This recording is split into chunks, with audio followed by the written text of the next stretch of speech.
s'il vous plaît, prenez juste 1 minute pour liker et partager cette information afin qu'elle atteigne le plus grand nombre de personnes possible. Alerte rouge au sud Kivu. Les hauts plateaux s'enflamment en RDC. Alors que les yeux du monde sont tournés ailleurs, la guerre se réveille brutalement à l'est de la République démocratique du Congo.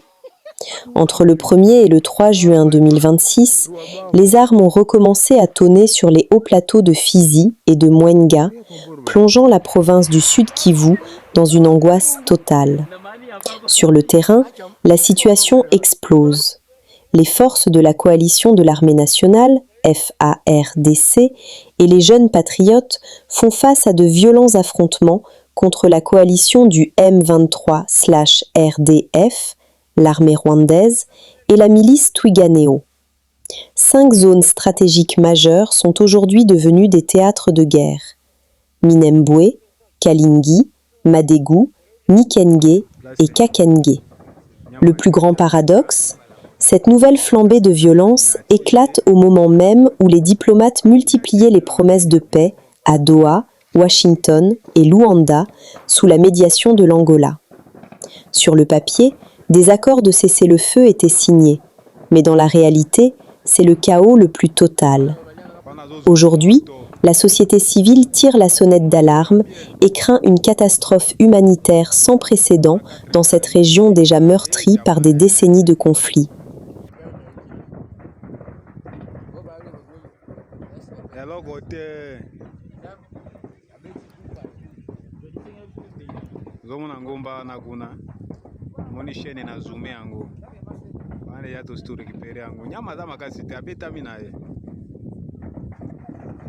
Hapa ishapigwa na jengua, ishakimbia.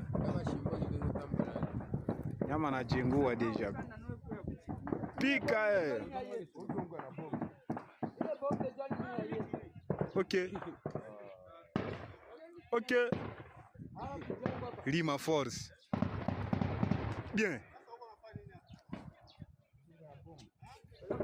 On parle de risques imminents de déplacement massif de population, de pertes en vies humaines et d'un blocus total de l'accès à l'aide humanitaire pour des milliers de civils innocents. L'appel à l'aide est lancé pour un retour immédiat au cessez-le-feu avant qu'il ne soit trop tard. Ne fermons pas les yeux. Partagez massivement cette vidéo pour briser le silence des médias internationaux et faire entendre la voix du Kivu.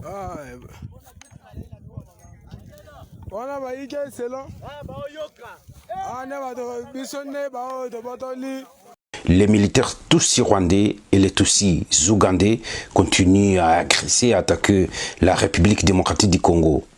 Le 2 juin 2026, ils ont fait une réunion à Kampala pour avoir une nouvelle stratégie comment aborder la province du Haut-Uele et progresser vers l'équateur. Pendant second secteur OPS Haut-Uele à Mumbere a été tué à Mumbere dans la chefferie d'Andobi, territoire de Wassa, province du Haut-Uele.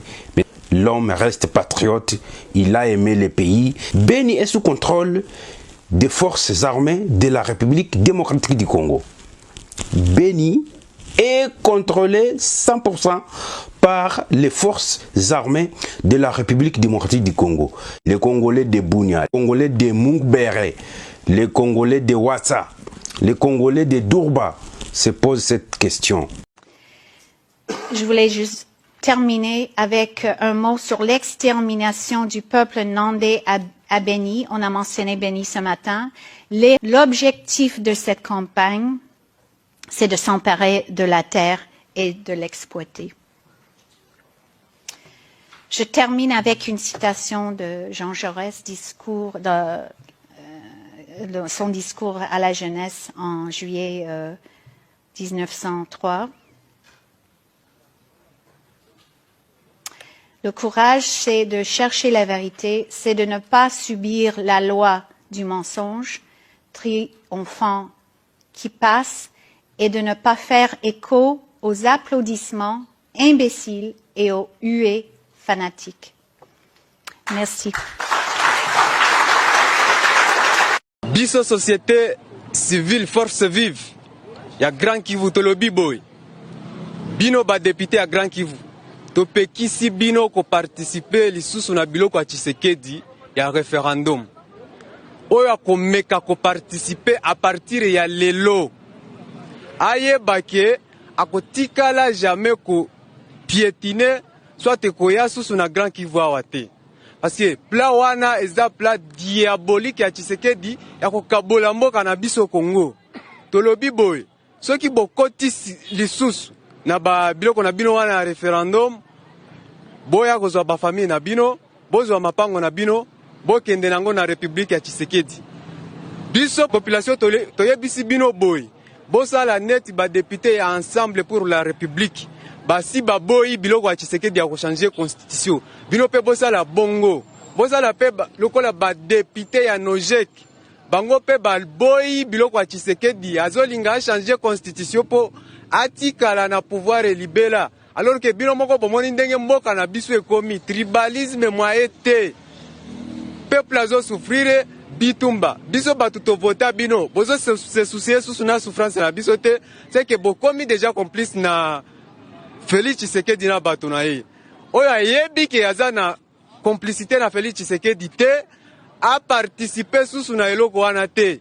Tolingi biloko wana te, tokotika la pe kondimango te. Yango nde tolingaki toyebisa bino que vive la République de Swahiliphones. Nouvelle avancée dans la lutte contre les groupes armés en Ituri. Les forces armées de la République démocratique du Congo annoncent avoir découvert une nouvelle cache d'armes à Nizi dans la chefferie de Mambisa, située en territoire d'Idjougou. Selon le porte-parole de l'armée en Ituri, lieutenant Gilles Ngongo Chikoudi, cette opération s'est déroulée dans la nuit du 31 mai au 1er juin 2026 à la suite d'un travail de renseignement appuyé par la collaboration avec la population locale. En Nizi, les forces armées, en collaboration avec sa population, ont montré encore une fois leur bravoure de récupérer ces armes cachées, enfouies malheureusement par un certain chef qui avait enterré ces armes. Et ces armes appartenaient à la CRP de Thomas Lubanga, allié du M23. Le bilan provisoire présenté par le service de sécurité fait état de 11 armes de guerre récupérées, parmi lesquelles une mitrailleuse PKM et lance-roquettes, plusieurs fusils d'assaut AK-47 ainsi que des chargeurs approvisionnés. Au nom du gouverneur militaire, lieutenant-général Luboyan Kachama Johnny, nous demandons à la population de continuer à collaborer. Nos succès appartiennent également à notre population. Le bien-vivre, le bien-être de la population, ça fait notre fierté dans ces opérations.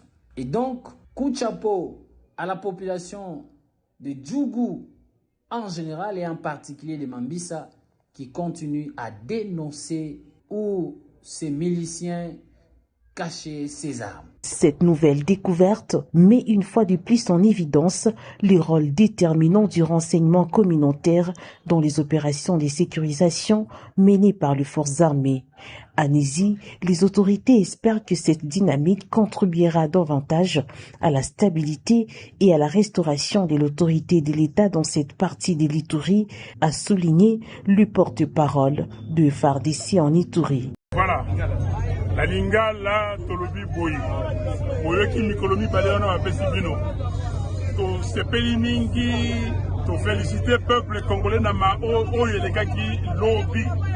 Tolobaki ville morte awa na ville ya Kinshasa, mais bandeko na ba ville ya province balandi biso. Elingi koloba ke ba boyi na motema moko eloko oyo ya Tshisekedi ya ko changer constitution. Tosepeli mingi yango na tolobi boye tokolemba te toyebisaki bino ke tokokende ti na suka otobare la route na monsieur Félix Tshisekedi. Tolobi le 9 juin oyo ezali koya tokokende ko déposer plainte contre monsieur Félix Tshisekedi parce que alingi asa la coup d'état contre la constitution. Et Golanda, le 12, biso nyonso, na libanda ya palais du peuple, toko telema, tosali sit-in, On a un député que moto moko te ameka ko buka mo beko di konzi moto moko te ameka ko changer constitution balongo la loi na bango wana o bazali ko sala pour va permettre Tshisekedi à faire la coup d'état na ye bandeko likambo tozalaki yango wana biso nyonso se mobiliser na nzela wana. Quinoises et Quinois, chers compatriotes, en ma qualité de porte-parole de la coalition citoyenne pour la nation, je viens ici lancer un appel à la mobilisation citoyenne. Je confirme ici, ce vendredi 5 juin 2026, nous allons marcher. Faisons entendre notre voix dans l'ordre, la paix et la dignité. Réforme constitutionnelle, la parole au peuple. L'avenir de la nation ne peut se décider sans le peuple. Femmes, jeunes, travailleurs, étudiants, confessions religieuses, organisations citoyennes et forces vives de la nation, mobilisons-nous massivement pour porter une seule revendication. Rien pour le peuple sans le peuple. Dans l'unité, sans violence, convergeons vers l'esplanade du palais du peuple pour affirmer que la souveraineté appartient au peuple congolais. Le 5 juin, ne laisse pas les autres parler à votre place. L'histoire s'écrit avec ceux qui s'élèvent. Réforme constitutionnelle, la parole au peuple. Et c'est maintenant que nous devons écrire notre histoire, comme l'a dit l'héros national Patrice Emery Lumumba. Mobilisons-nous massivement dans la paix, la dignité et dans la non-violence. Rendons-nous dans les rues de Kinshasa pour démontrer au monde entier que la souveraineté appartient au peuple congolais.